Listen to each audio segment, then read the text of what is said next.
اللهم صل على سيدنا ومولانا محمد طب القلوب ودوائها وعافية الأبدان وشفائها ونور الأبصار وضيائها وعلى آله وصحبه وبارك وسلم صلاة وسلاما عليك يا رسول الله صلی اللہ علیہ وسلم۔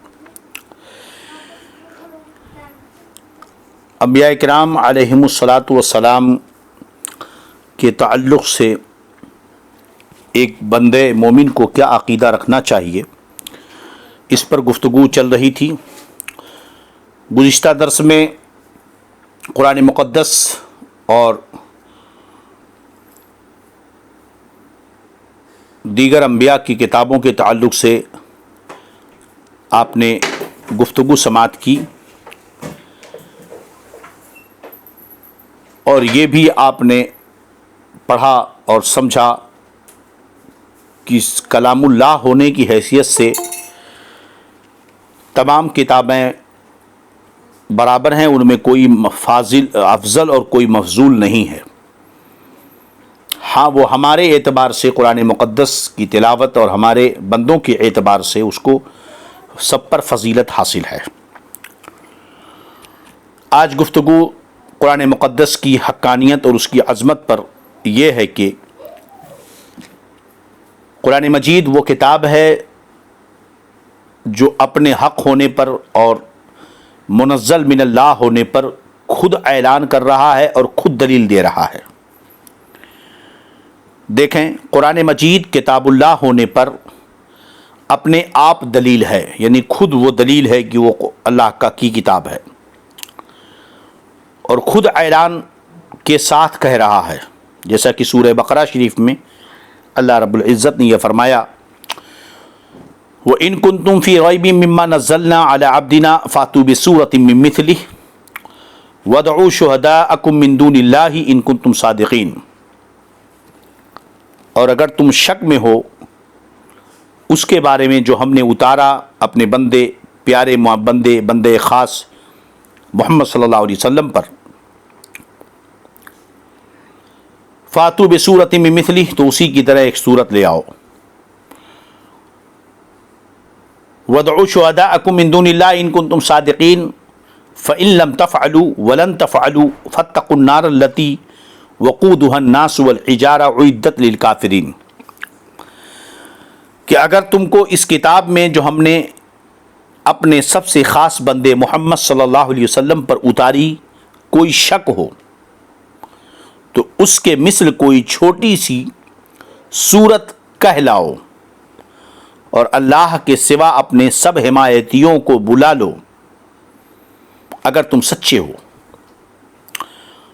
فَإِن لَّمْ تَفْعَلُوا، تو اگر ایسا نہ کر سکو، وَلَن تَفْعَلُوا، اور ہم کہہ دیتے ہیں کہ ہرگز ایسا نہ کر سکو گے، فَاتَّقُوا النَّارَ الَّتِي، تو اس آگ سے ڈرو، وَقُودُهَا النَّاسُ وَالْحِجَارَةُ، جس کا ایندھن ان آدمی اور پتھر ہیں، وَأُعِدَّتْ لِلْكَافِرِينَ، جو کافروں کے لیے تیار کی گئی ہے۔ قرآن مقدس کتاب اللہ ہونے پر، اپنی حقانیت پر، سب سے پہلے جیسے آپ قرآن مقدس کھولیں گے تو سب سے پہلے اپنی حقانیت پر یوں دعویٰ کرتا ہے، الف لام میم ذالک الکتاب لا ریب فیہ، یہ وہ کتاب ہے جس میں کوئی شک نہیں، دعویٰ خود اس نے کیا، شک کی گنجائش ہی نہیں۔ اب اگر کوئی شک کرتا ہے تو یہ اس کی اپنی خطا اور غلطی ہے، ورنہ قرآن وہ کتاب ہے جس میں شک کی گنجائش ہے ہی نہیں۔ اور پھر قرآن نے اپنے اس دعوے پر چیلنج کیا، اگر تمہیں شک ہے اس کتاب کے بارے میں جو ہم نے اپنے بندے پر اتاری ہے، تو اسی کی طرح کوئی ایک چھوٹی سی سورت لے آؤ۔ سب سے چھوٹی سورت قرآن مقدس میں سورہ انا اعطیناک کو اگر لیتے ہیں، سورہ کوثر کی طرح ایک سورت لے آؤ۔ یہاں پر ایک بڑی نقطے کی بات ہے، اللہ فرماتا وَادْعُوا شُهَدَاءَكُم مِّن دُونِ اللَّهِ، اپنے مددگاروں کو بلا لو۔ تو گویا کہ اپنے اس کام میں اپنے مددگاروں کو تم بلاؤ۔ یاد رہے کہ اگر مدد کے لیے پکارنا شرک ہوتا تو اللہ تبارک و تعالی کافروں ہی سے ہی نہ کہتا کہ تم بلا لو، پکار لو۔ تو وَادْعُوا، پکار لو، بلا لو اپنے سارے مددگاروں کو اللہ کو چھوڑ کر۔ تمہارے جتنے مددگار ہیں انہیں بلا لو. دیکھو یہاں پر اللہ کو چھوڑ کر دوسرے مددگاروں کو پکارنے کا رب حکم دے رہا ہے. اس کا مطلب یہ ہے کہ اللہ کے علاوہ کسی اور کو مدد کے لیے پکارنا شرک نہیں ہے. اگر شرک ہوتا تو اللہ تبارک و تعالیٰ یہ حکم نہ دیتا. اس لیے کہ کافروں ہی کو شرک سے روکا جا رہا ہے. بھئی کافروں کو سب سے پہلے جو دعوت دی جا رہی, کتاب اللہ جو سب سے پہلی دعوت دیتا ہے, انبیاء کرام جو سب سے پہلی دعوت دیتے ہیں وہ توحید کی دعوت دیتے ہیں.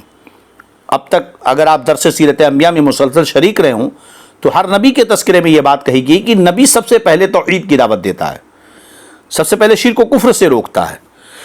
تو کفار کو تو کتاب اللہ یہی دعوت دے گا کہ وہ شرک سے بچیں. تو غیر اللہ کو پکارنا اگر شرک ہوتا تو قرآن انہیں یہ دعوت نہ دیتا کہ پکار لو جس کو پکارنا ہے, اور وہ سب کے سب لوگ مل کر پکار لو اور اس کی طرح ایک صورت لے آؤ.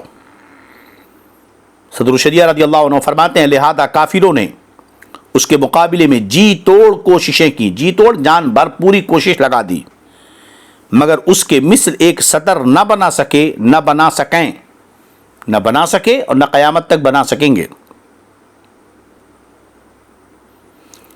اللہ تبارک و تعالیٰ نے انہیں جو چیلنج کیا قرآن نے, تو پہلے تو مکمل قرآن, ایک جگہ فرماتا ہے فَلْيَأْتُوا بِحَدِيثٍ مِثْلِهِ,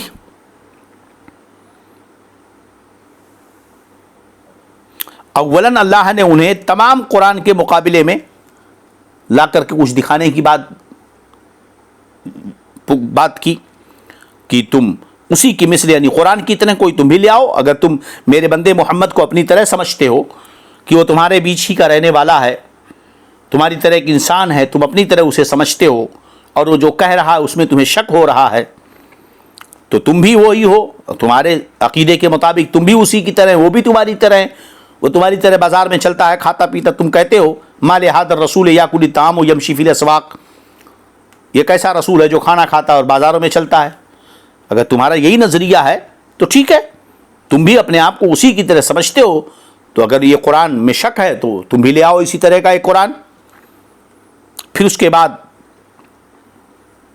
پھر چیلنج کیا فَأْتُوا بِعَشْرِ سُوَرٍ مِثْلِهِ, اسی کی طرح کوئی 10 صورتیں لے آؤ.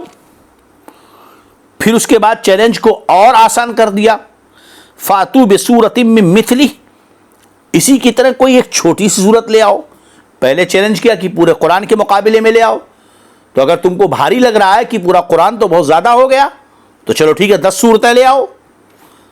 پھر چیلنج کیا چلو 10 بھی تم کو بھاری پڑ رہا ہے تو کوئی ایک چھوٹی سی صورت لے آؤ. مگر سب سے وہ عاجز رہے, حالانکہ وہ اس پر بڑے حریص تھے کہ لائیں, مگر وہ لا نہ سکے. اگلی کتابیں, اگلا مسئلہ, اگلی کتابیں انبیاء ہی کو زبانی یاد ہوتی تھیں. قرآن عظیم کا معجزہ ہے کہ مسلمانوں کا بچہ بچہ یاد کر لیتا ہے. چنانچہ پہلے کی جو کتابیں تھیں انبیاء سابقین پر جو اتریں وہ اسے زبانی نہیں یاد کر پاتے تھے, ان کے سینوں میں محفوظ نہیں ہوتا تھا, وہ دیکھ کر پڑھتے تھے, اور جب بند کر دیا تو وہ نہیں پڑھ پاتے تھے. صرف وہ انبیاء کرام کے سینوں میں وہ کتابیں محفوظ تھیں. مگر قرآن کا یہ معجزہ ہے کہ قرآن ہر ایک بچے کے سینے میں 10 سال کا بچہ اس کا حافظ ہو جاتا ہے. ایک 4 سال کا بچہ صورتیں یاد کر لیتا, 3 سال کے بچے کو قرآن کی صورتیں یاد ہو جاتی ہیں. سبحان اللہ. اللہ نے خود فرمایا لقد یسرنا القرآن للذکر, ہم نے قرآن کو آسان کیا یاد کرنے کے لیے. یہاں یہ بھی آپ یاد رکھیں کہ لقد یسرنا القرآن للذکر یعنی قرآن ہم نے آسان کیا ہے یاد کرنے کے لیے. قرآن سمجھنا آسان نہیں ہے. اگر سمجھنا آسان ہوتا تو قرآن فرماتا یضل بہ کثیرا ویہدی بہ کثیرا, یہی قرآن ہے جس سے بہت سارے لوگ ہدایت پائے اور بہت سارے لوگ گمراہ ہوتے ہیں. تو سمجھنا اگر آسان ہوتا تو ہر پڑھنے والا ہدایت پا جاتا. تو قرآن کو سمجھنا آسان نہیں ہے, قرآن کو یاد کرنا آسان ہے. لہذا جو لوگ اس آیت کو قرآن فہمی کے لیے پیش کرتے ہیں کہ قرآن کا سمجھنا بڑا آسان ہے, وہ جاہل ہیں. یہاں یاد کرنے کی بات ہے, اور یہ ہم اپنی طرف سے نہیں کہہ رہے ہیں, صاحب تفسیر خازن وغیرہ نے یہی نقل فرمایا لقد یسرنا القرآن اسہلنا القرآن للذکر اے لیتذکروا ویعتبروا بہ, یعنی اسے جو ہے یاد کرو اور اس سے عبرت حاصل کرو۔ سعید بن جبیر کا ایک قول بھی ہے کہ یسرنا للحفظ والقراءۃ، ہم نے پڑھنے اور یاد کرنے کے لیے آسان فرمایا کیا ہے قرآن کو۔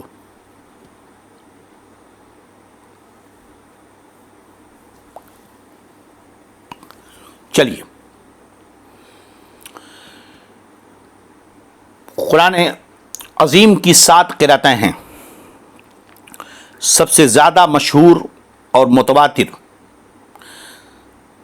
قرآن عظیم کی 7 قرأتیں سب سے زیادہ مشہور اور متواتر ہیں۔ ان میں معاذ اللہ کہیں اختلاف معنی نہیں، معنی کا اختلاف نہیں ہے، اور وہ سب حق ہیں۔ یعنی الفاظ کا اختلاف تو ہو سکتا ہے مگر معنی کا اختلاف نہیں ہے، اور وہ سب کے سب کیا ہیں؟ حق ہیں۔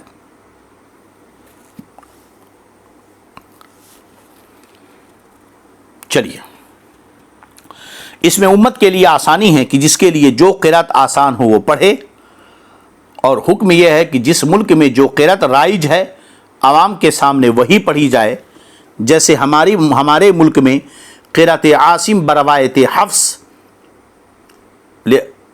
کہ لوگ ناواقفی میں انکار کریں گے اور وہ معاذ اللہ کلمہ کفر ہوگا۔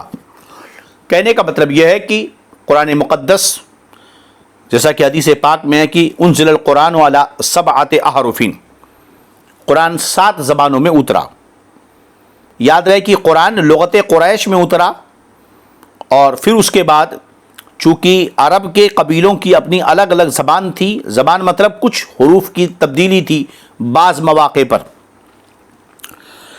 کہ اپنے وہ انداز میں کچھ جو ہے تبدیلی کیا کرتے تھے۔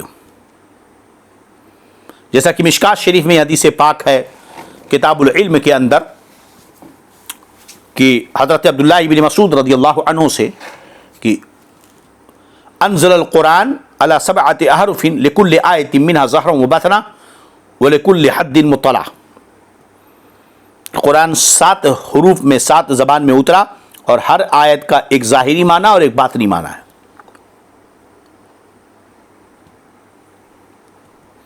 تو یہ 7 لغتیں ہیں مگر سب کے معانی ایک ہیں، الفاظ مختلف ہیں مگر معانی سب کے سب ایک ہیں۔ تو چونکہ قبیلوں کی زبان میں کچھ فرق تھا، آپ خود سوچ لیں، کرناٹکا کے رہنے والے، پورے کرناٹکا میں کناڈا بولی لکھی جاتی ہے، مگر ساؤتھ والوں کی کناڈا میں اور نارتھ والوں کی کناڈا زبان میں بڑا فرق ہے۔ اسی طرح اردو زبان دیہاتی زبان اتر پردیش میں بولی جاتی ہے، مگر اتراکھنڈ کی طرف، روہیل کھنڈ کی طرف جو آب زبانیں ہیں، اور لکھنؤ کی جو زبان ہے، اسی طرح پوربی اتر پردیش گورکھپور کی طرف کی جو زبان ہے، تو ہر ایک کی زبان میں بہت فرق پایا جاتا ہے۔ تو زبانوں کا جو تھوڑا بہت اختلاف تھا، تو جو دشواری ہوتی تھی سرکار نے سب کو اجازت دی کہ اپنی اپنی زبان میں قرآن مقدس کی جو مشہور 7 زبانیں تھیں جو زیادہ اہمیت رکھتی تھیں ان زبانوں میں تلاوت کی اجازت دی۔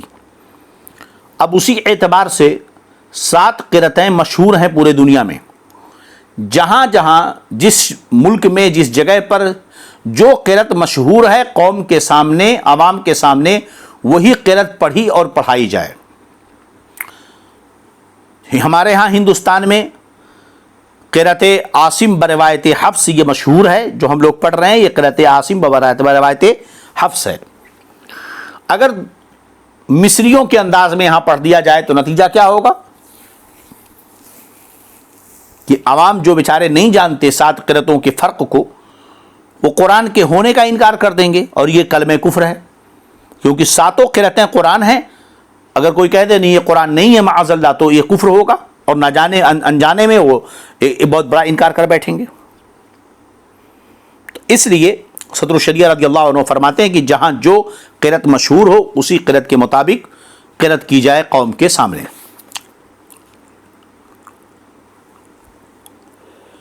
چلیے،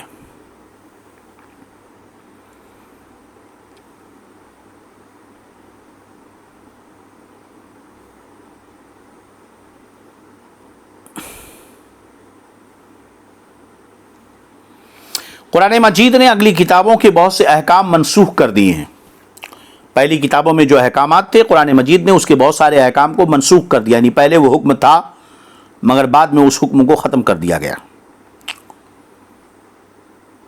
جیسے کہ پہلے یہ تھا کہ رمضان کے مہینے میں روزے کی حالت میں بیوی سے جماع نہ تو دن میں جائز تھا نہ رات میں جائز تھا،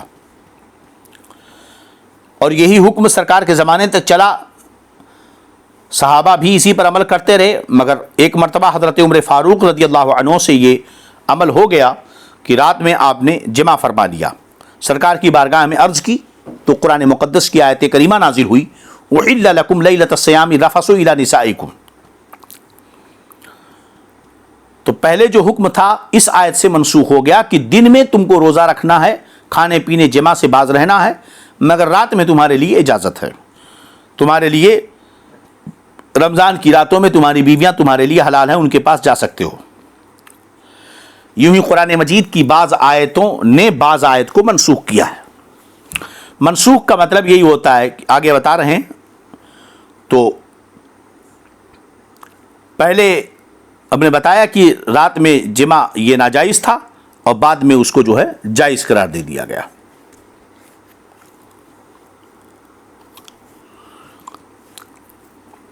چلیے اب اسی طرح جیسے قرآن پاک کی ایک آیت ہے، یا ایھا الذین آمنوا اذا ناجیتم الرسول فقدموا بین یدی نجواکم صدقۃ ذلک خیر لکم واطہر فإن لم تجدوا فإن اللہ غفور رحیم۔ اور بھی بہت ساری مثالیں ہیں، یہاں مختصر اتنا ہی۔ پہلے سرکار سے مسئلہ پوچھنے میں کچھ نذرانہ پیش کرنے کا حکم تھا، بعد میں حکم منسوخ ہو گیا کہ جب سرکار سے کچھ پوچھو تم تو صدقہ دو، پہلے کچھ نذر پیش کرو اس کے بعد تم سوال کرو۔ مسئلہ یہ تھا کہ جب لوگ بہت زیادہ سوال کرنے لگے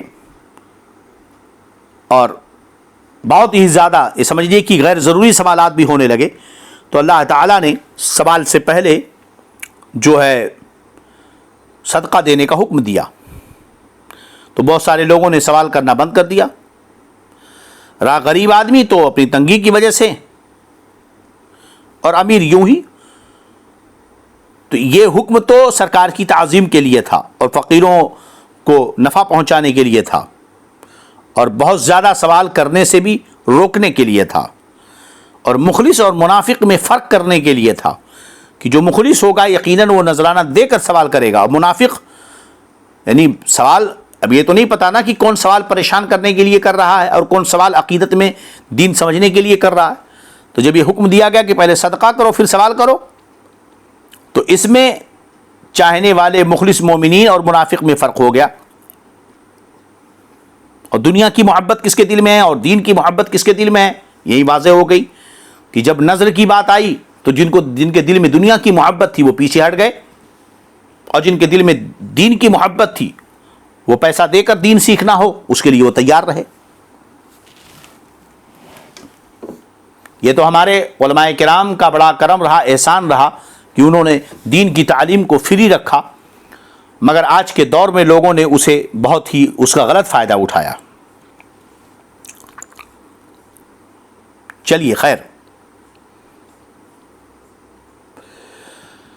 نسخ کا مطلب ہم سمجھتے ہیں کہ گفتگو کو یہیں پر آج ختم کریں، کیونکہ نسخ کے مطلب کو سمجھانے کے لیے کئی مثالیں آپ کو دینی پڑیں گی، تو ذرا اس پر ہم تفصیلی گفتگو دوسرے درس میں انشاءاللہ کل کریں گے۔ اللہ تبارک و تعالیٰ اپنے حبیب کے صدقے میں ہم سب کے ایمان و عقیدے، جان و مال، عزت و آبرو کی حفاظت فرمائے، سب کو سلامت رکھے۔ السلام علیکم ورحمۃ اللہ وبرکاتہ۔